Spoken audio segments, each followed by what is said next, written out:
યત્સંકલ્પાત પતિતપનો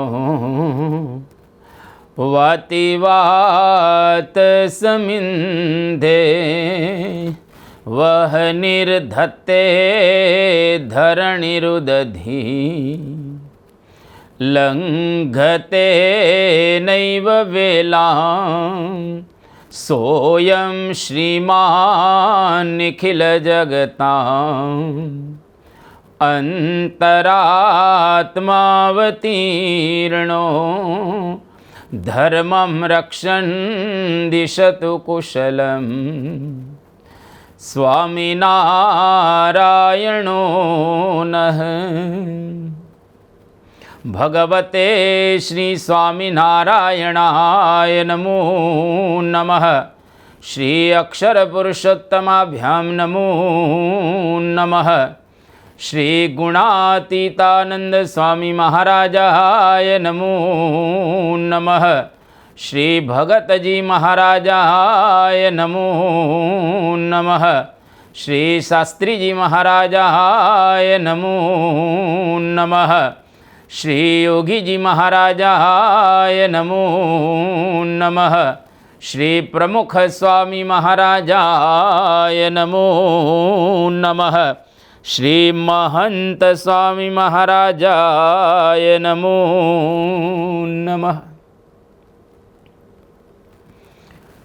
પરમ પૂજ્ય મહંત સ્વામી મહારાજના કરકમળો દ્વારા લખાયેલો આ સત્સંગ દીક્ષા ગ્રંથ, જેની પારાયણ આપણે સાંભળી રહેલા છીએ.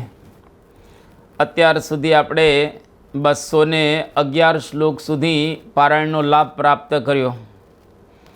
હવે પરમ પૂજ્ય સ્વામીશ્રી આપણને 212મા શ્લોકની અંદર ખૂબ સુંદર સમજાવી રહેલા છે.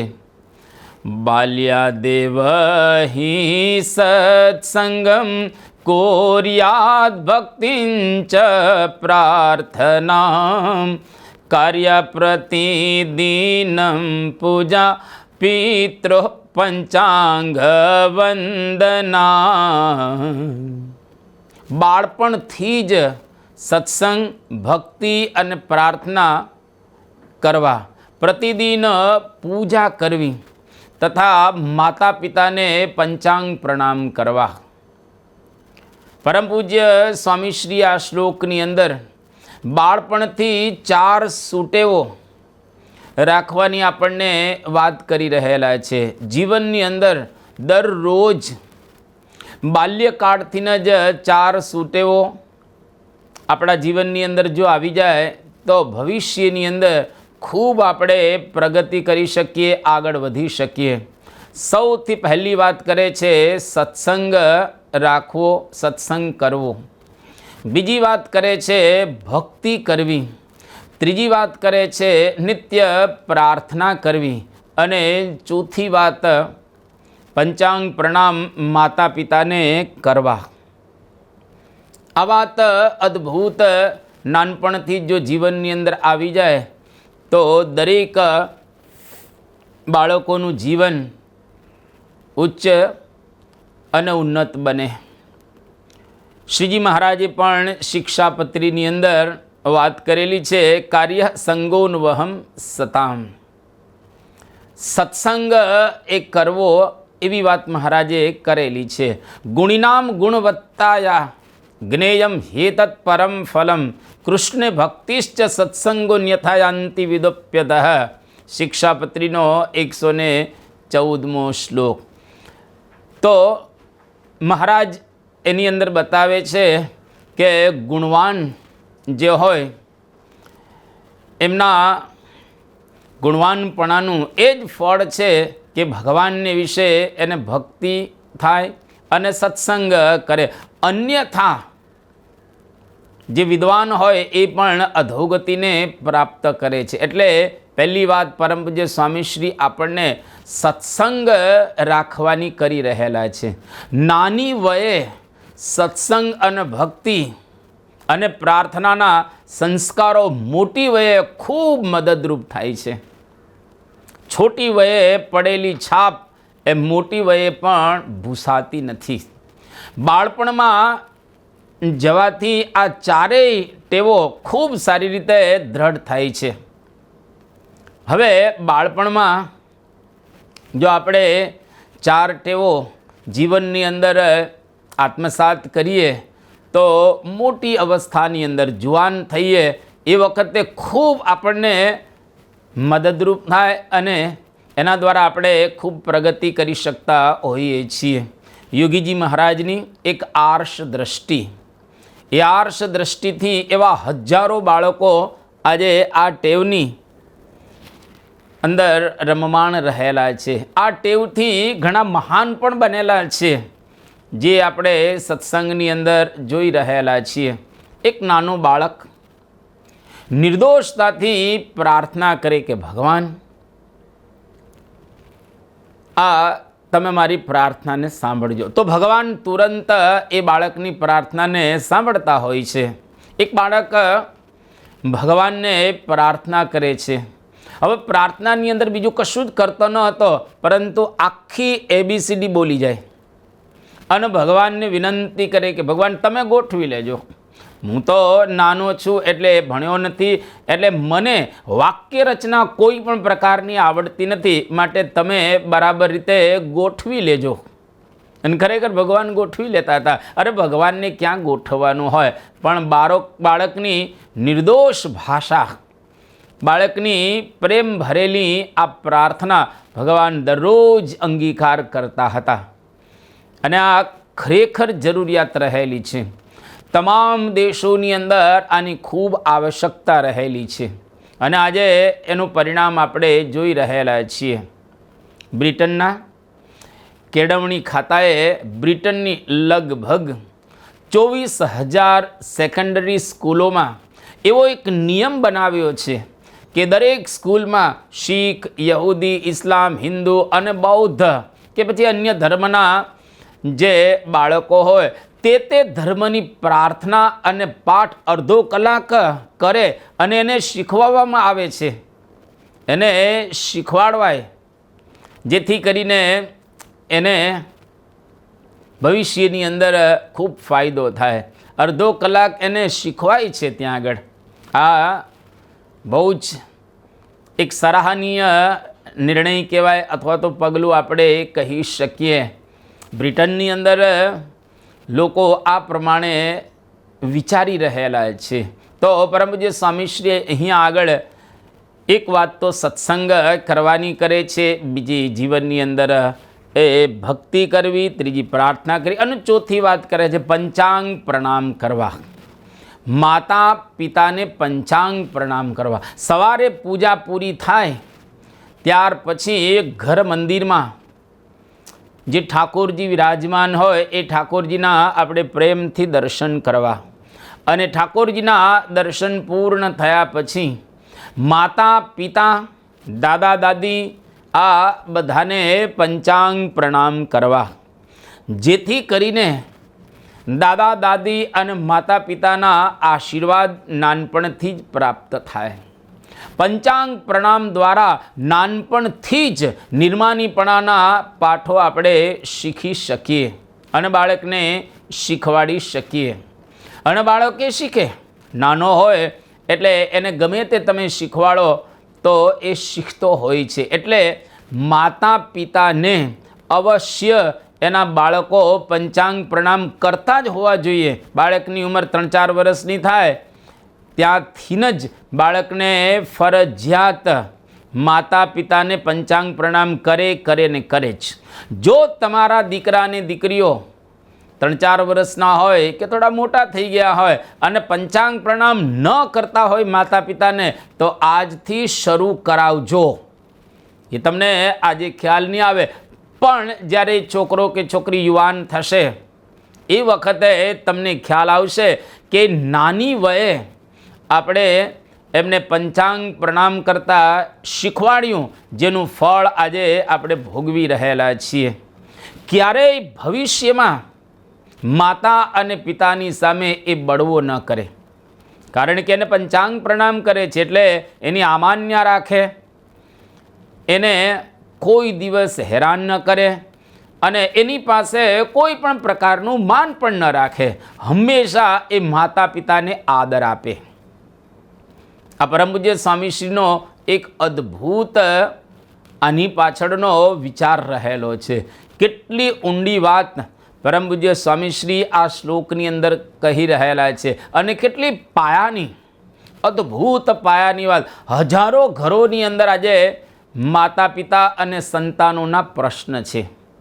આજે કેટલી દીકરીઓ પોતાના માતા પિતાનું માનતી નથી, કેટલાય દીકરાઓ આજે પોતાના માતા પિતાનું માનતા નથી. પણ જો એને નાનપણથી જ આ પ્રકારની ટેવો પડાવેલી હોય તો કોઈ પણ પ્રકારે એના ઘરની અંદર પ્રશ્ન ન સર્જાય અને માતા પિતાનું ખૂબ સરસ રીતે માન અને આદર કરે. 212માં શ્લોકની અંદર સ્વામીશ્રીએ ખૂબ સુંદર 4 વાતો બતાવી. સત્સંગ કરવો, ભક્તિ કરવી, પ્રાર્થના કરવી અને માતા પિતાને પંચાંગ પ્રણામ કરવા. ત્યાર પછી 213માં શ્લોકની અંદર પરમ પૂજ્ય સ્વામીશ્રી હવે આગળ બતાવી રહેલા છે. વિશેષયમ પાલ્ય કૌમાર્યે યૌવને તથા અયોગ્ય સ્પર્શ દૃશ્યાદ્ય ત્યાજ્ય શક્તિ વિનાશકાહ. કુમાર તથા યુવાન અવસ્થામાં વિશેષ સંયમ પાળવો, શક્તિનો નાશ કરે એવા અયોગ્ય સ્પર્શ, દૃશ્ય વગેરેનો ત્યાગ કરવો. કિશોર યુવાન અવસ્થામાં શું કરવું જોઈએ, જેની વાત પરમ પૂજ્ય સ્વામીશ્રી ખૂબ સુંદર રીતે બતાવી રહ્યા છે. પહેલું, વિશેષ સંયમ પાળવો. બીજો, અયોગ્ય સ્પર્શ અથવા તો દૃશ્યનો ત્યાગ કરવો. અદ્ભુત પરમ પૂજ્ય સ્વામીશ્રી વાત સમજાવી રહ્યા છે. વિશેષ સંયમ. સંયમ એટલે 5 જ્ઞાનેન્દ્રિય અને 5 કર્મેન્દ્રિય અને 4 અંતઃકરણ. એ બધા જે વિષયની અંદર જતા હોય એ વિષયમાંથી એને ખેંચવા, પાછા વાળવા. ઇન્દ્રિયોને વિષયમાંથી વિરક્ત કરી પરમાત્મામાં જોડવી, આસક્ત કરવી. આ એક પ્રકારનો સંયમ રહેલો છે. ગુણાતીતાનંદ સ્વામીની વાતો 5મા પ્રકરણની 23મી વાત, જેમાં ગુણાતીતાનંદ સ્વામી એવું કહે છે, નિવૃત્તિમાં રહે તો ઇન્દ્રિયોની શુદ્ધિ થાય છે અને જીવની પણ શુદ્ધિ થાય છે. તેવી પ્રવૃત્તિમાં થતી નથી. માટે વિવિધ ભોગોમાંથી સંકોચ કરવો. દૃષ્ટિનો સંયમ પણ આની અંદર પરમ પૂજ્ય સ્વામીશ્રી આપણને બતાવી રહેલા છે. તમે જો ગુણાતીતાનંદ સ્વામીના વખતની અંદર, શ્રીજી મહારાજના વખતની અંદર એવા અદ્ભુત હરિભક્તો હતા, સંયમી, જે લોકો વ્યવસ્થિત રીતે દૃષ્ટિનો સંયમ રાખતા હતા. જેમ કે ગુણાતીતાનંદ સ્વામીના વખતની અંદર એક શિવલાલ શેઠ હતા બોટાદના, અને બહુ ધનાઢ્ય શેઠ હતા. એ જમાનાની અંદર 9 લાખ રૂપિયાના આસામી હતા. ખૂબ એનો ધંધો ચાલતો હતો.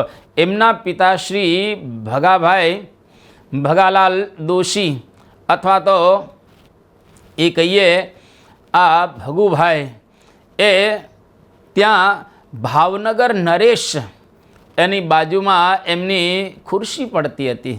એટલે કે સન્માનપૂર્વક રાજા પણ એમને બોલાવતા હતા. તો એવા એક શિવલાલ શેઠ મંદિરની અંદર દરરોજ પોતે આવે, ભજન ભક્તિ સરસ રીતે એ પોતે કરે, દુકાન ઘર આ બધું જ બરાબર રીતે સંભાળતા હતા.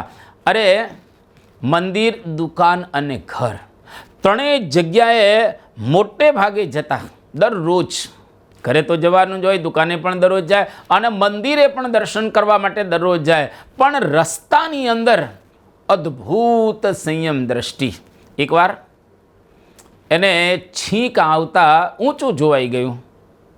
હવે ઊંચું જોયું તો એક હવેલી જોઈ, અને હવેલી જોઈ અને બોલ્યા કે ક્યારે આ હવેલી બંધાણી. કોઈકને પૂછ્યું ત્યારે લોકો એકદમ હસવા લાગ્યા કે અરે 6 મહિના થઈ ગયા. જવાબની પરવા કર્યા વિના એકદમ ચાલવા માંડ્યા. તો આવા એક સંયમી હરિભક્ત રસ્તા ઉપરથી જતા હોય અને હવેલી બંધાઈ જાય તો પણ એને ખ્યાલ ના આવે કે અહીંયા આગળ મોટી હવેલી બંધાઈ ગયેલી છે. એક વખત એમના ઘરની અંદર એની સાડી આવેલી હતી. હવે બન્યું એવું કે 6 મહિનાથી સાડી ઘરની અંદર રહેતી હતી. એક વખત સાડી પીરસવા માટે નીકળે છે અને કંસાર એ દિવસે બનાવવામાં આવ્યો હતો અને કંસારની અંદર ઘી પીરસવા માટે આ સાડી નીકળ્યા અને શિવલાલ શેઠના થાળીની અંદર એમને જરા વધારે ઘી નાખી દીધું. એટલે શિવલાલ શેઠે કહ્યું હા થોડું વધારે પડી ગયું અને સામે જોયું તો ખબર પડી કે એમના સાડી હતા. પૂછ્યું કે તમે ક્યારે આવ્યા? કે લે તમને ખ્યાલ નથી, હું આ ઘરની અંદર છેલ્લા 6 મહિનાથી આવેલી છું. હવે વિચાર કરો, 6 મહિનાથી આ સાડી એના ઘરમાં આવેલા હતા તો પણ શિવલાલ શેઠે એની નોંધ લીધેલી નહીં અને એની સામું પણ જોયેલું નહીં. કેટલા સંયમ દ્રષ્ટિવાળા હશે! બાકી તો ગામની અંદર કોઈકના ઘરમાં આવેલા હોય તોય લોકોને ખ્યાલ આવી જતો હોય છે અને પોતાના ઘરની અંદર આવેલા સાડીને પણ શિવલાલ શેઠ જાણતા નથી, એની સામે જોતા પણ નથી. તો આની ઉપરથી ખ્યાલ આવે કે દૃષ્ટિનો સંયમ શિવલાલ શેઠને કેટલો જબરજસ્ત હશે. ગુણાતીતાનંદ સ્વામીના પ્રસંગ દ્વારા એ આપણને આની ઉપરથી ખ્યાલ આવે. એટલે પરમપૂજ્ય સ્વામીશ્રી આપણને કહી રહેલા છે કે દૃષ્ટિનો સંયમ રાખવો. ભગતજી મહારાજ આપણી ગુરુ પરંપરાની અંદર એ ભગતજી મહારાજ ત્યાં મહુવાની અંદર ધનવાનો એમના જે ઘરના જે સ્ત્રીઓ હોય કે એમની પુત્રીઓ હોય, દિવાંગના જેવી સ્ત્રીઓ એના કપડાઓ સીવે, પરંતુ છતાંય ભગતજી મહારાજ એકદમ આંખ નીચી કરી, નજર નીચી માંડી અને એમની સામે જોયા વિના એમના કપડાં સીવતા હતા. એકદમ સંયમ દૃષ્ટિ. જો આવું આપણા જીવનની અંદર સંયમનું એક અંગ આપણે કેળવી શકીએ તો ખૂબ આધ્યાત્મિક માર્ગની અંદર આપણે આગળ વધી શકીએ. આખું મહુવા એનો સાક્ષી કે ભગતજી મહારાજ ખૂબ સંયમ દ્રષ્ટિવાળા હતા. જો સંયમ ન રાખે તો જીવનની અંદર ખૂબ સહન પણ કરવું પડતું હોય છે. એટલે સ્વામીશ્રી આપણને સંયમ રાખવાની વાત સમજાવી રહેલા છે. શાંતનુના પુત્ર વિચિત્ર વીર્યે કાશીરાજની 2 પુત્રી અંબિકા અને અંબાલિકા એની સાથે 7 વર્ષ અસંયમી વ્યવહાર કર્યો, જેના પરિપાક રૂપે યુવાન અવસ્થામાં રાજયક્ષમાં નામનો એને રોગ થયો અને રોગના શિકાર બન્યા. ઔષધિઓ કરવા છતાં પણ એ મૃત્યુ પામ્યા, જો સંયમ ન રાખ્યો તો. એટલા માટે મહાભારતની અંદર એક બહુ સરસ વાત કરવામાં આવે કે જંતો પંચેન્દ્રિયસ્ય યદેકમ છિદ્રમિન્દ્રિયમ તતોસ્ય શ્રવતે પ્રજ્ઞા ઋતે પાત્રા દિવોદકમ. બહુ સરસ શ્લોક રહેલો છે કે જંતો પંચેન્દ્રિયસ્ય અસ્ય એકમ છિદ્રમ ઇન્દ્રિયમ. 5 ઇન્દ્રિયમાંથી એક ઇન્દ્રિય જો સંયમ ગુમાવે તો જેવી રીતે પાત્રની અંદર એક છિદ્ર પડે અને પાણી નીકળી જાય, એવી જ રીતે આધ્યાત્મિક માર્ગની અંદર જો એક ઇન્દ્રિયને આપણે વશ ન કરીએ તો બાકીની બધી જ ઇન્દ્રિયો છે છૂટી થઈ જાય અને ભગવાન રૂપી જે સંપત્તિ એને આપણે ગુમાવી દેતા હોઈએ છીએ. એટલે ગીતા કહે છે તાની સર્વાણી સંયમ્ય યુક્તા સિદ્ધ મત્પરઃ વસેન્દ્રિય વસેહિ યસ્યેન્દ્રિયાણિ તસ્ય પ્રજ્ઞા પ્રતિષ્ઠિતા. તાની સર્વાણી સંયમ્ય, બધી ઇન્દ્રિયોનો આપણે સંયમ કરવો જોઈએ.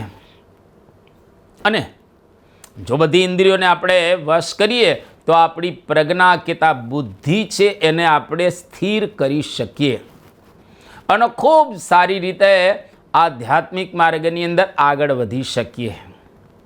આપણી પ્રજ્ઞા સ્થિર થાય, શાંત થાય તો ભગવાનના આપણે સારી રીતે દર્શન કરી શકીએ ને આનંદ આનંદ અને આનંદ જ જીવનની અંદર રહે.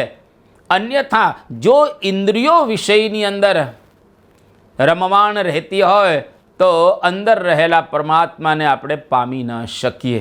આઇઝેક ન્યૂટન, અંગ્રેજ વૈજ્ઞાનિક, ગણિત શાસ્ત્રી અને ખૂબ મોટા તત્વચિંતક, એ જિંદગીભર સ્ત્રીઓથી દૂર રહ્યા.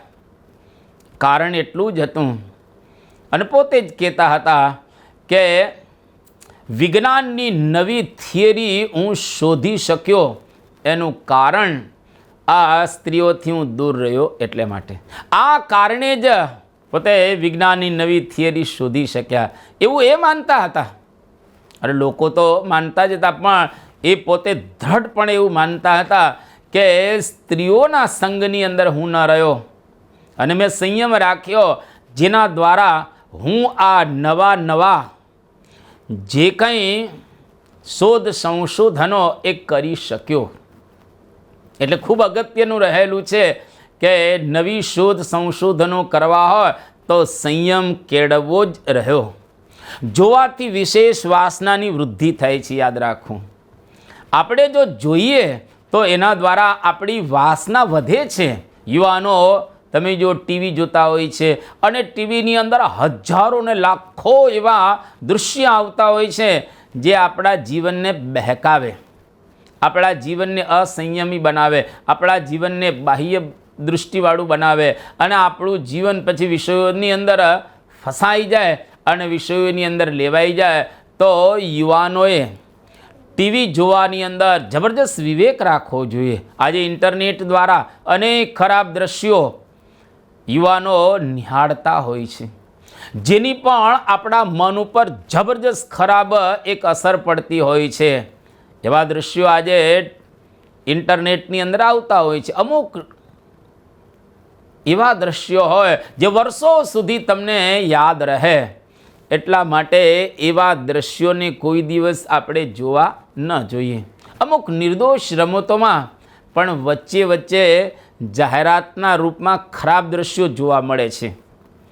જેમ કે આજે ઘણી બધી એવી રમતો હોય છે અને એ રમતો આજે ઇન્ટરનેટની અંદર કે ટીવીની અંદર લોકો દેખાડતા હોય છે, પણ એ રમતોની વચ્ચે જે જાહેરાતના રૂપમાં એવા ખરાબ દ્રશ્યો પણ આવતા હોય છે, જેના દ્વારા યુવાનો, કિશોરો, બાળકો કે બાલિકાઓ કે યુવતીઓ કે કિશોરીઓ એ લોકોની સંયમ દ્રષ્ટિ તૂટી જાય અને ખરાબ કરવા માટે પ્રેરાતા હોય છે, જેનાથી બહુ જ નુકસાન થાય. સમાજ પણ જેનાથી ભયંકર પરિણામ ભોગવતો હોય છે. એટલે આ બધા દ્રશ્યોથી સંયમ તૂટી જાય અને અયોગ્ય કાર્ય કરવા માટે એ બાળક કે બાલિકા કે કિશોર કિશોરી કે યુવાન યુવતી કે અરે વડીલો પણ પ્રેરાતા હોય છે.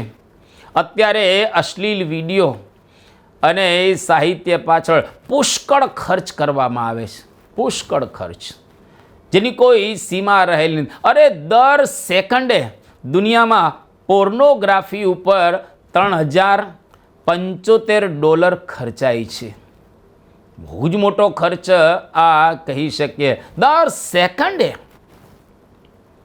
અશ્લીલ આ વિડીયો બનાવવામાં દર સેકન્ડે 28,258 જેટલા ઇન્ટરનેટ વાપરનારા એવા દૃશ્યો જુએ છે. આજે 2 GB આપે કે 1.5 GB આપે કે જે કંઈ કંપનીઓ બધી આપતી હોય છે ફ્રી, અથવા તો એ ચાર્જ લઈને દરરોજ 2 કે 2.5 GB કે 1.5 GB આપતી હોય છે, જેના દ્વારા લગભગ 3-4 કલાક તમે વિડીયો જોઈ શકો. અને યુવાનો આ જ પ્રકારનું ઘણી વખત જોતા હોય છે અને બીજા દ્રશ્યો જોવે, પણ યુવાન અવસ્થાની અંદર એ પોર્નોગ્રાફી ખૂબ છોકરાઓ જુએ, જેના દ્વારા એનું માનસ છે એ વિકૃત થઈ જાય. દર સેકન્ડે 28,258 જેટલા ઇન્ટરનેટ વાપરનારા એવા દ્રશ્યો જુએ છે. અમેરિકામાં દર 39 મિનિટે એક પોર્નોગ્રાફી વિડીયો તૈયાર થાય છે. જગતમાં $1 અબજ પોર્નોગ્રાફી મેગેઝિનો વેચાય છે. એવી જ રીતે તમે જુઓ, આ બધા દ્રશ્યો જાહેરની અંદર પણ ઘણી વખત લોકો નિહાળતા હોય છે. કોઈક એવા પોસ્ટરો દ્વારા, એવા મેગેઝિનો દ્વારા, એવા છાપાઓ દ્વારા, અરે ઘણી બધી રીતે અશ્લીલ દ્રશ્યો જોવાથી માણસનું મન વિકૃત બની જતું હોય છે અને એને વિષયોની અંદર આસક્તિ જબરજસ્ત થતી હોય છે. એટલા માટે પરમ પૂજ્ય સ્વામીશ્રી આપણને એક વિવેક શીખવાડી રહેલા છે કે સંયમ દ્રષ્ટિનો રાખવો, કોઈ દિવસ એવા ખરાબ દ્રશ્યો નિહાળવાની. એવી જ રીતે સાંભળવામાં પણ સંયમ રાખવો. જેમ જોવામાં આપણે સંયમ રાખીએ છીએ, એવી રીતે સાંભળવાની અંદર પણ સંયમ આપણે રાખવો જોઈએ. અયોગ્ય ગીતો ન સાંભળવા, પોપ મ્યુઝિક જે આપણી વૃત્તિઓને બહેકાવતું હોય છે એ પણ ન સાંભળવું. વૃત્તિને બહેકાવે એવા સંગીતો ન સાંભળવા, જેથી કરીને આપણો સંયમ તૂટી જાય અને આધ્યાત્મિક માર્ગે આપણે આગળ ન વધીશું. હા, જેને આધ્યાત્મિક માર્ગે આગળ વધવું જ નથી એની આપણે વાત કરતા જ નથી. એ તો ભલે ને જે સાંભળવું હોય સાંભળે, જે જોવું હોય જોવે, અથવા તો એને જે કરવું હોય કરે, પણ જેને સુખ મેળવવું છે, જેને આધ્યાત્મિક માર્ગે આગળ વધવું છે, જેને ભગવાન પ્રાપ્ત કરવા છે, અંતરનો વૈભવ કે આનંદ જેને મેળવવો હોય એના માટે આ વાત રહેલી છે. બાકી જેને આવી દ્રષ્ટિ જ નથી અને આવું મેળવવું જ નથી એના માટે આપણે કોઈ પણ પ્રકારની એવી વાતો કરતા નથી. એટલા માટે મહંત સ્વામી મહારાજ આ એક અદ્ભુત આપણને ઉપદેશ આપી રહેલા છે, માર્ગદર્શન આપી રહેલા છે, શિખામણ આપી રહેલા છે. મહંત સ્વામી મહારાજ એ આપણને કહી રહેલા છે કે આ અવસ્થામાં, એટલે કે યુવાનની કિશોર અવસ્થાની અંદર આપણે જો કંટ્રોલ ન હોય તો ખોટે માર્ગે ચડી જઈએ. અને એક વખત તમે ખોટે માર્ગે ચડો પછી જીવનની અંદર પાછા વળવું ખૂબ મુશ્કેલ હોય છે. મા બાપે પણ ધ્યાન રાખવું પડે, શીખવું પડે, કડક થઈને પણ તેમને સમજ આપવી પડે. જો આ પ્રમાણે મા બાપ કરે તો પોતાના દીકરા દીકરીઓ એને વ્યવસ્થિત રીતે વાળી શકે અને સંયમી બનાવી શકે. આ પરમ પૂજ્ય સ્વામીશ્રી આપણને અદ્ભુત આ 213મા શ્લોકની અંદર વાત કરી. હવે પરમ પૂજ્ય સ્વામીશ્રી આગળના 214મા શ્લોકની અંદર સમજાવી રહેલા છે. સત્ફલોન્નાયકમ કુર્યાત ઉચિતમેવ સાહસમ ન કુર્યાત કેવલમ યદ્ધિ સ્વમનોલોકરંજનમ. સારા ફળને આપે તેવું, ઉન્નતિ કરે તેવું અને ઉચિત હોય તેવું જ સાહસ કરવું. જે કેવળ પોતાના મનનું અને લોકોનું રંજન કરે એવું સાહસ ન કરવું. ટૂંકમાં પરમ પૂજ્ય સ્વામીશ્રી આપણને સાહસ કરવાની વાત કરી રહેલા છે. સાહસ ચોક્કસ કરવું, એમાં શંકાને સ્થાન રહેલું નથી. પણ કેવા પ્રકારનું સાહસ કરવું? તો સ્વામીશ્રી કહે છે સારા ફળને આપે તેવું, જેના દ્વારા આપણને અદ્ભુત ફળ મળે, શુભ અને સારું ફળ મળે, ઉન્નતિ આપણી થાય. જ્યાં હો ત્યાંથી તમે ઉપર જઈ શકો એવું ઉન્નતિકારક સાહસ ચોક્કસ કરવું. અને ઉચિત, પાછું અનુચિત સાહસ નહીં કરવાનું. અને સ્વામીશ્રી કહે છે કેવળ પોતાના મનનું અને લોકોનું રંજન કરે, ખાલી મનમાં આનંદ થાય કે લોકોનું રંજન થાય, એવા સાહસથી હંમેશને માટે દૂર રહેવું. અદ્ભુત શિખામણ સ્વામીશ્રી આપી રહેલા છે.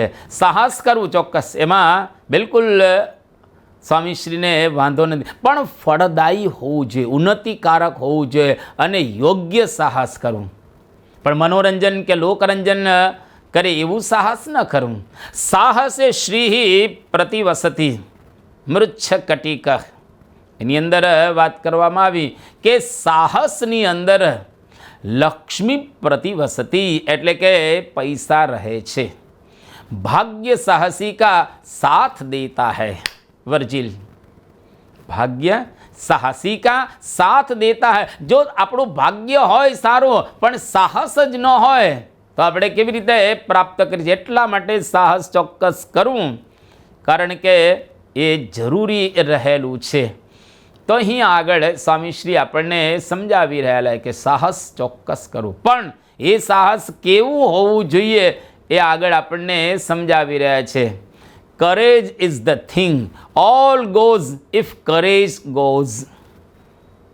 જો સાહસ જ બધું છે, સાહસ ગયો તો બધું જ ગયું.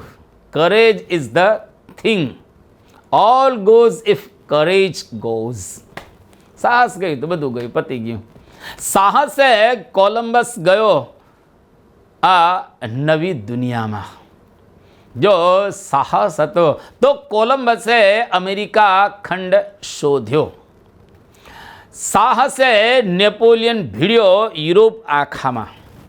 જો નેપોલિયન બોનાપાર્ટની અંદર સાહસ હતું, કંઈક કરવાની તમન્ના હતી, તો યુરોપના કેટલા બધા દેશોની અંદર નેપોલિયન બોનાપાર્ટ વિજય પ્રાપ્ત કરે છે. અને આપણે જોયેલું છે ફ્રાન્સની અંદર અને અન્ય આ દેશોની અંદર કે નેપોલિયન બોનાપાર્ટના સાહસને લઈ આ બધા દેશો એને વશ થઈ ગયેલા હતા. અને આખા યુરોપમાં એનું એક જબરજસ્ત નામ હતું. સાહસે લ્યુમર તે થયો પોપની સામા. સાહસ દ્વારા આ પણ એક થયેલું છે. સાહસે સ્કાટે દેવુરે વાળ્યું જોતામાં. સ્કાટ નામના એક વ્યક્તિએ એનું ઘણું બધું દેવું અતવાડી દીધું સાહસ દ્વારા. સાહસે સિકંદર નામ અમર સહુ જાણે. સિકંદરનું નામ, ધી ગ્રેટ એલેક્ઝાન્ડરનું નામ સમગ્ર વિશ્વની અંદર પ્રસિદ્ધ રહેલું છે. એને સાહસ કર્યું. નાનો હતો ત્યારથી ને સાહસિક હતો. એટલે જીવનની અંદર સાહસ ચોક્કસ કરવું, જેના દ્વારા આપણે નવા નવા પ્રદેશો, નવી નવી રીતભાતો, નવું નવું કંઈક પ્રાપ્ત કરી શકીએ. દૈવમ એવ હિ સહાયમ કુરુતે સત્વશાલિનામ.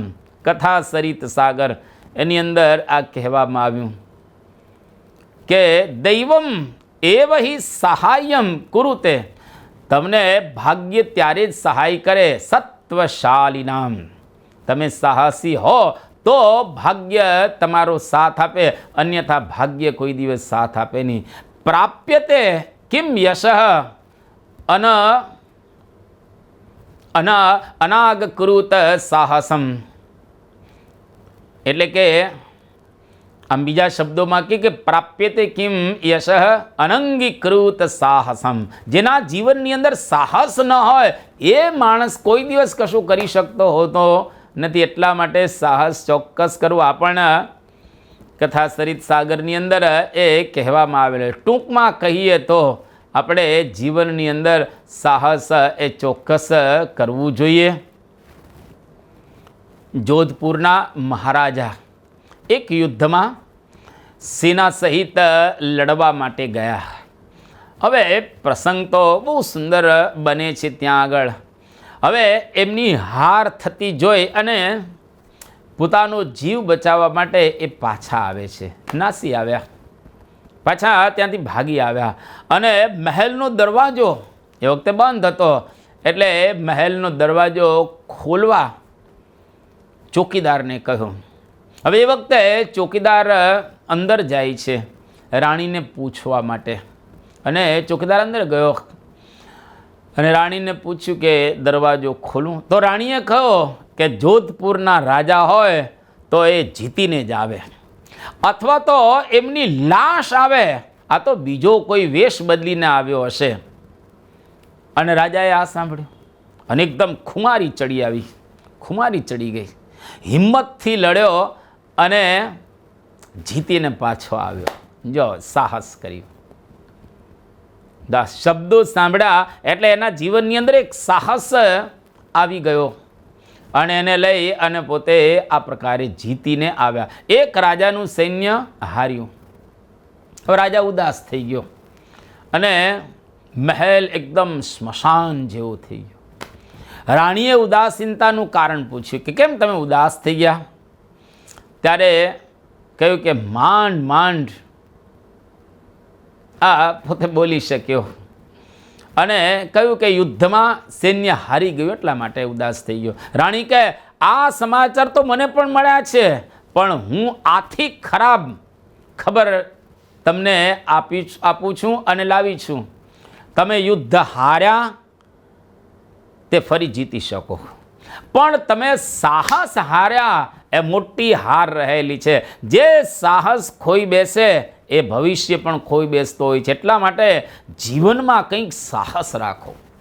જીવનથી તમે હારી ન જાઓ. ભલે કદાચ યુદ્ધની અંદર હારી ગયા એની ચિંતા નથી, પણ તમારા હૃદયની અંદર જીતવાનું જે સાહસ રહેલું છે એ સાહસથી તમે હારી ન જાઓ. અંદર જે ખુમારી છે એ ખુમારી જો તમે ખોઈ બેસશો તો પછી બધું પૂરું. માટે સાહસ તો કરવું જ જોઈએ. એ પણ અગત્યનું રહેલું છે.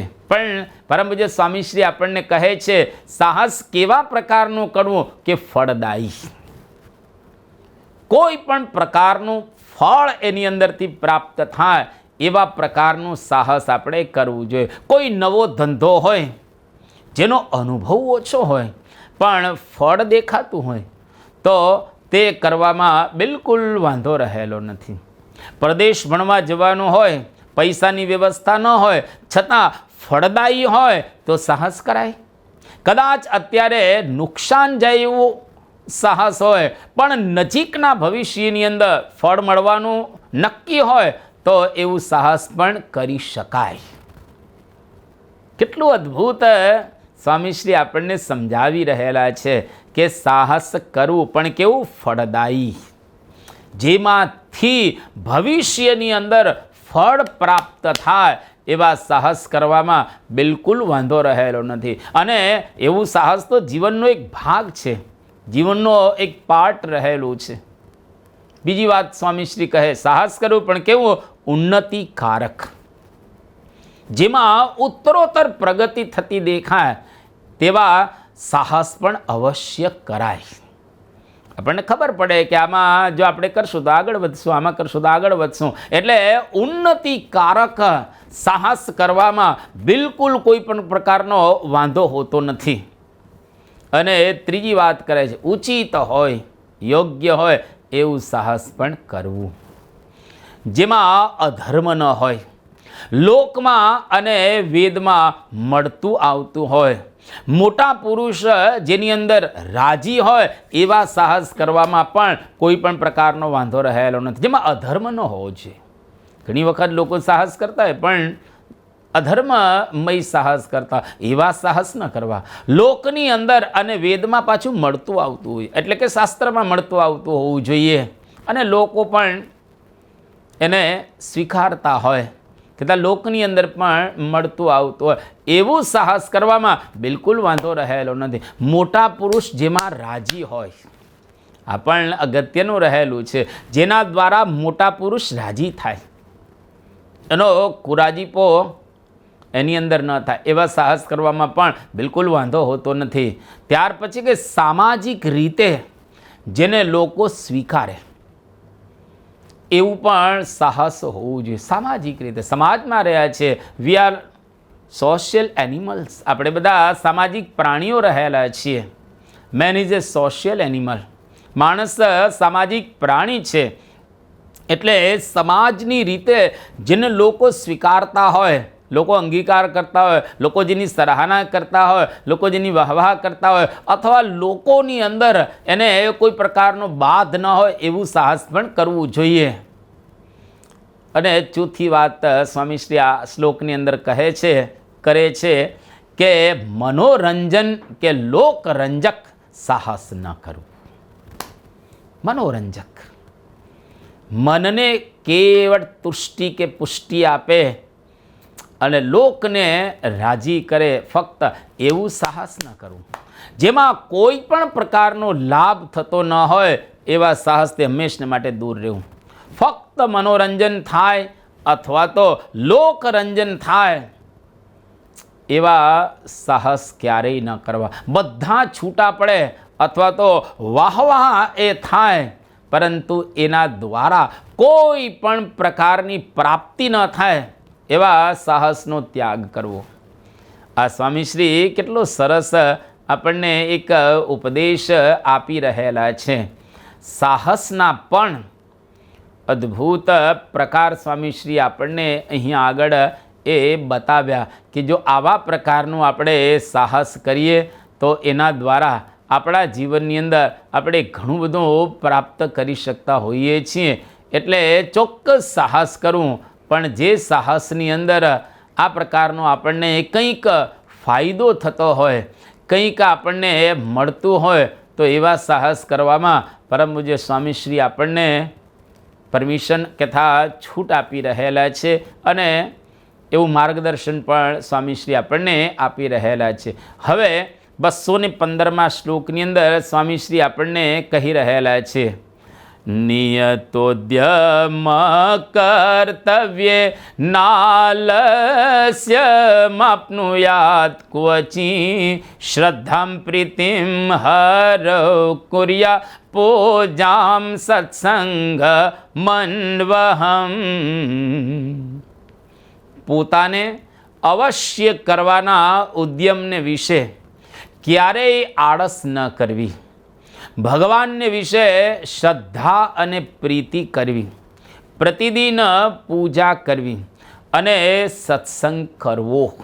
આ એક શ્લોકની અંદર પરમ પૂજ્ય સ્વામીશ્રી આપણને ઘણી વાત સમજાવી દીધેલી છે. કેટલું સરસ લાઘવની અંદર સ્વામીશ્રી આપણને વિસ્તૃત રીતે સમજાવી રહેલા છે. અહીં આગળ સ્વામીશ્રી આપણને કહે છે આળસ ત્યાગ, ભગવાનમાં શ્રદ્ધા પ્રીતિ કરવા, પ્રતિદિન પૂજા અને સત્સંગ કરવા. 5 વસ્તુ આપણને બતાવી રહેલા છે. પહેલી વસ્તુ સ્વામીશ્રી આપણને કહે છે આળસ ત્યાગ. આળસ રાખવાથી અનંત પ્રકારની આપણા જીવનની અંદર ખોટ આવે છે, નુકસાન જાય છે. એટલે આળસ ન રાખવી જોઈએ.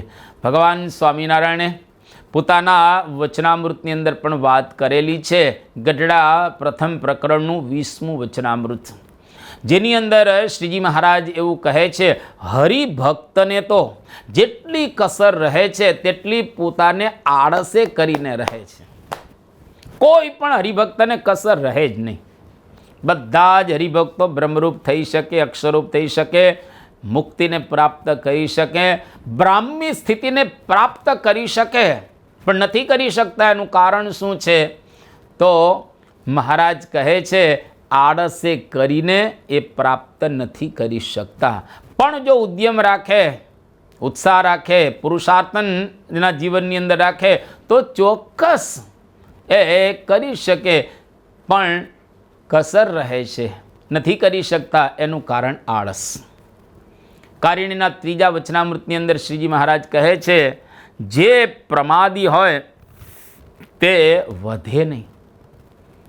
જે માણસ પ્રમાદી હોય એટલે કે ન કરવાનું કરે ને કરવાનું ન કરે ને પ્રમાદી કહીએ આપણે, તો એ પ્રમાદી માણસ હોય એ કોઈ દિવસ આગળ વધે નહીં. આળસથી ઘણું આપણા જીવનની અંદર નુકસાન જાય છે. ચાણક્ય સૂત્રો રહેલા છે આળસુ માણસ માટે. અદ્ભુત સૂત્રો એ થોડા આપણે જોઈએ. અલબ્ધલાભો નાલસસ્ય, એટલે કે મેળવવા યોગ્ય જેને પ્રાપ્ત ન થાય, આળસુ માણસને અલબ્ધલાભો નાલસસ્ય, ખરેખર જે મેળવવા યોગ્ય હોય એને મળે નહીં. અલસે ન લબ્ધમ અપી રક્ષિતુમ ન શક્યતે.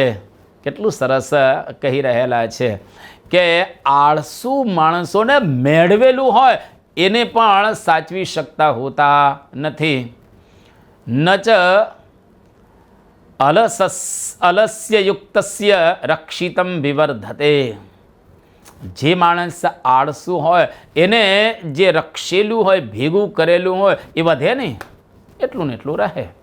કોઈક વખત એને ગુમાવવાનો પણ એ વખત આવે. ન ભૃત્યાન પોષયતી, પોતાના નોકરો ચાકરો વગેરેનું પણ એ પોષણ કરી શકતા નથી આળસુ માણસો. એટલા માટે આળસ જીવનની અંદર ક્યારેય આપણે રાખવી જોઈએ એ નહીં. આ અદ્ભુત વાત અહીંયા આગળ પરમ પૂજ્ય સ્વામી શ્રી પહેલી સમજાવી રહ્યા. ન તીર્થમ પ્રતિપાદયતી, યાત્રા ના કરી શકે આળસુ માણસ, અને યાત્રાએ ન જાય તો એના જીવનની અંદર એને વિવિધ જ્ઞાન પણ પ્રાપ્ત ન થાય. પવિત્રતા તીર્થ દ્વારા એ આવતી હોય છે. એટલે એ તીર્થયાત્રા જીવનની અંદર કરવી. ગંગા, યમુના, ગોદાવરી, સરસ્વતી આ બધી નદીઓની યાત્રાઓ કરવી. અરે હરિદ્વાર, ઋષિકેશ, બદ્રીનાથ, ગોકુળ, મથુરા, વૃંદાવન, છપૈયા, અયોધ્યા આ બધા સ્થાનોની અંદર તીર્થયાત્રા કરવા માટે જવું, જેથી કરીને આપણા જીવનની અંદર આપણે કંઈક પ્રાપ્ત કરી શકીએ. પણ કહે છે નાસ્તિ અલસસ્ય શાસ્ત્રાધિગમઃ, જે વ્યક્તિ આળસુ છે એને શાસ્ત્રોનું જ્ઞાન પણ થતું હોતું નથી. કારણ કે શાસ્ત્રો ભણવા માટે આળસનો ત્યાગ કરવો પડે, વાંચવું પડે, વિચારવું પડે, ભણવું પડે, અને એ આળસુ માણસની અંદર તો હોતું નથી. એટલા માટે જે આળસુ છે અને શાસ્ત્રનો અધિગમ કહેતા એને જ્ઞાન થતું નથી, પ્રાપ્તિ થતી નથી. નાસ્તિ અલસસ્ય ઐહિકમ ઐહિકમ આમુષ્મિકમ, ઐહિકમ ને આમુષ્મિકમ એટલે કે આલોક અને પરલોકનું એને પ્રાપ્ત થતું નથી. ઐહિકમ આમુષ્મિકમ, આ બે એને પ્રાપ્ત ન થાય. લૌકિક અને અલૌકિક બેથી વંચિત રહી જાય જો આળસો માણસ હોય તો. તારીખ 28/7/1992 મેરિનર એક નામનો અવકાશયાન જે કેપ કેનાવરલથી શુક્ર ગ્રહ માટે રવાના થયું. વૈજ્ઞાનિકોને વિશ્વાસ હતો કે આ પહોંચશે અને ખૂબ સરસ રીતે સંશોધન કરીને પાછું આવશે. 13 મિનિટ પછી બુસ્ટર એન્જિન એનું શરૂ થશે અને 25,820 MPHની ઝડપ આપશે. 44 મિનિટ પછી સોલર સેલ ખુલશે અને 80 દિવસ પછી શુક્રનો રસ્તો પકડશે. પરંતુ 4 મિનિટ પછી જ મેરિનર 1 એટલાન્ટિક મહાસાગરમાં પડી ગયું. સઘન તપાસથી એવું જણાયું કે કમ્પ્યુટર પ્રોગ્રામિંગ વખતે માત્ર માઇનસ ચિહ્ન એટલે કે સાઇન રહી ગયેલું હતું. એક જગ્યાએ લખવાનું ખાલી આટલું રહી ગયું, માઇનસની સાઇન ચિહ્ન.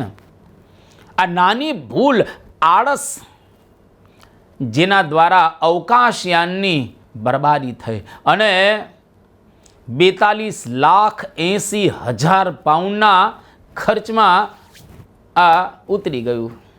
એનો જવાબદાર બન્યું માઇનસ સાઇન. જરા આળસ, થોડીક બેદરકારી જો કરી તો એનું આવું ભયંકર પરિણામ આવ્યું. એટલે બેદરકારી મોટા વિનાશને નોતરતી હોય છે. આળસ બિલકુલ કરો. આજનું કામ આજે જ કરો, અત્યારનું કામ અત્યારે જ કરો, કાલ ઉપર કોઈ દિવસ ન છોડો. થોડી આળસ વર્ષોની કમાણી બરબાદ કરી નાખે. આળસ એ જીવતા માણસની કબર છે. યુવાનીમાં ભગવાનમાં શ્રદ્ધા અને પ્રીતિ કરવા, જેથી કરીને આગળનું જીવન સુંદર પસાર થઈ શકે. આળસ ન કરવી. જો આળસ કરવા રહીએ તો આગળની જિંદગી બરબાદ થઈ જાય. એટલે પરમ પૂજ્ય સ્વામીશ્રી આપણને અહીંયા આગળ સમજાવી રહ્યા છે કે કોઈ પણ પ્રકારે જીવનની અંદર આળસ ન કરવી. પૂજા અને સત્સંગની વાતો આપણે સાંભળી ચૂક્યા છીએ. યુવાનીમાં આ બંને ખૂબ આવશ્યક રહેલા છે કે દરરોજ પૂજા કરવી અને સત્સંગ કરવો. આ પણ એટલા જ એ અગત્યના એ રહેલા છે. તો અહીંયા આગળ પરમ પૂજ્ય સ્વામીશ્રી આ 215મા શ્લોકની અંદર આપણને એક અદ્ભુત વાતો સમજાવી. હવે 216મા શ્લોકની અંદર સ્વામીશ્રી આપણને સમજાવી રહ્યા છે. સંગોત્ર બલવાન લોકે યથા સંગમ હિ જીવનમ સતમ સંગમ અત કુર્યા કુસંગમ સર્વથા ત્યજે. સ્વામીશ્રી અહીંયા આગળ સમજાવી રહેલા છે કે આ લોકમાં સંગ બળવાન છે. જેવો સંગ હોય તેવું જીવન બને. આથી સારા મનુષ્યનો સંગ કરવો, કુસંગનો સર્વથા ત્યાગ કરવો. સારાનો સંગ, કુસંગનો ત્યાગ. સંગ એટલે શું?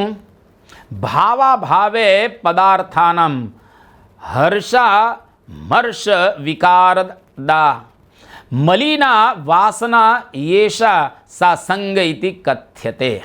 અદ્ભુત આની અંદર બતાવવામાં આવ્યું. અન્નપૂર્ણોપનિષદની અંદર પદાર્થ હોય તો હર્ષ અને ન હોય તો શોકરૂપી વિકાર ઉત્પન્ન કરવાવાળી વાસના એ જ સંગ છે.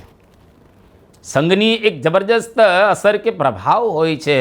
ગુણીન સમીપવર્તી મૂલ્યો લોકસ્ય ગુણવિહીનોપી.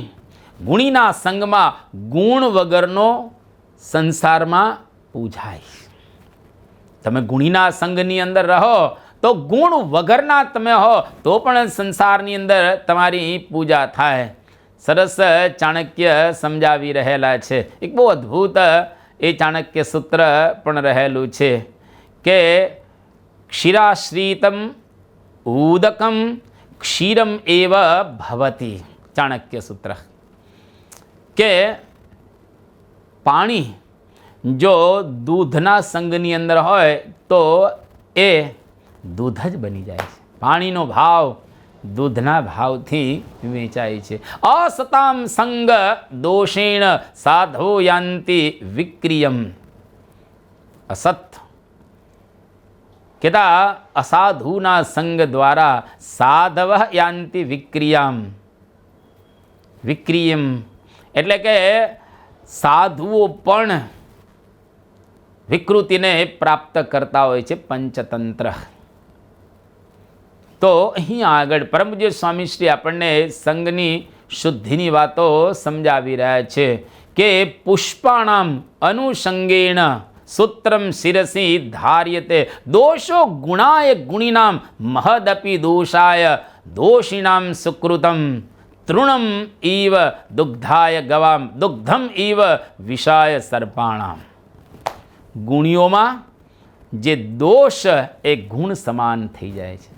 દોષીઓમાં ગુણ એ દોષ સમાન થઈ જાય. ગાયોએ ખાધેલું જે ઘાસ દૂધ બની જાય અને સર્પે પીધેલું દૂધ ઝેર બની જાય છે. જો સંગની કેવી એક જબરજસ્ત અસર થાય છે જે આપણને અહીંયા આગળ એ સમજાવી રહેલા છે. એટલા માટે કુસંગનો હંમેશને માટે ત્યાગ કરવો, એ કુસંગથી આપણે દૂર રહેવું. આ બહુ સરસ રીતે સ્વામીશ્રી આપણને માર્ગદર્શન આપી રહેલા છે. મંદોપી અમંદતામ એતિ સંસર્ગેણ વિપશ્ચિત પંકછિદ્ર ફલસ્યેવ નિકષેણ આવિલંપય.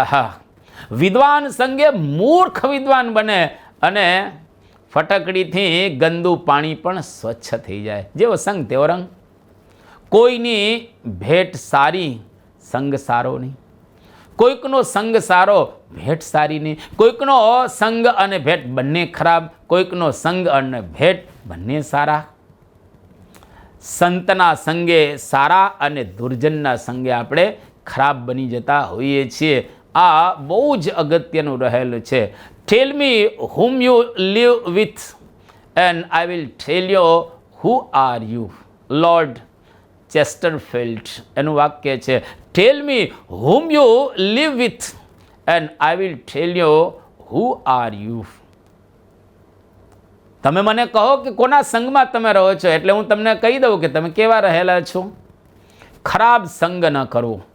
શંકરાચાર્ય પ્રશ્નોત્તરી 17માં કહે છે વાસો ન સંગ વહ કૈ વિધેય મૂર્ખૈશ્ચ નીચૈશ્ચ ખલૈશ્ચ પાપેહી, મૂર્ખ નીચ દુષ્ટ અને પાપીનો સંગ ક્યારેય ન કરો. અક્ષરાનંદ સ્વામીની વાતો 1205માં એમણે એક સરસ વાત કરી છે કે બે માન સરોવરના હંસ મોટા જળાશયની પાસે એક વડલો એની ઉપર બેઠા, નીચે વાઘનો નિવાસ હતો. બ્રાહ્મણ ગયો. હંસો કહે તમારે વર્ષે એકવાર ઉપદેશ દેવા આવવું. હવે કાગડા, સમડીઓ, શિયાળ આ વાઘને કહે તમે ભૂંડું કર્યું, અમારો આધાર તમે હતા, તમે વનમાં રાજા, તમે વનના રાજા. બ્રાહ્મણ આવ્યો, વાઘ પ્રદક્ષિણા કરે. શિયાળ કહે કેમ પ્રદક્ષિણા કરો છો? પવિત્ર થવાય. વાઘ કહે એમની ચરણરજ માથે ચડાવવાથી જો પવિત્ર થવાય તો શિયાળ કહે આખા એને ખાઈ જાઓ તો કેવા તમે પવિત્ર થઈ જવાય. ખાઈ ગયો વાઘ પેલા બ્રાહ્મણને. હંસના સંગે પાપ કરતા અટક્યો હતો અને શિયાળના સંગે ડબલ પાપ કરતો થઈ ગયો. એકવાર એક શિયાળ રાજાની પાસે બે પોપટ વેચવા આવ્યો. એક શિકારી બે પોપટ વેચવા આવ્યો. રાજાએ કિંમત પૂછી તો કહે એક પોપટની કિંમત 1 રૂપિયો અને બીજાની 1000. રાજાને કહે તમને આનું રહસ્ય સમજાઈ જશે. શયન કક્ષમાં 2 પાંજરા મુકાવ્યા. એક ગાળો દેવા લાગ્યો.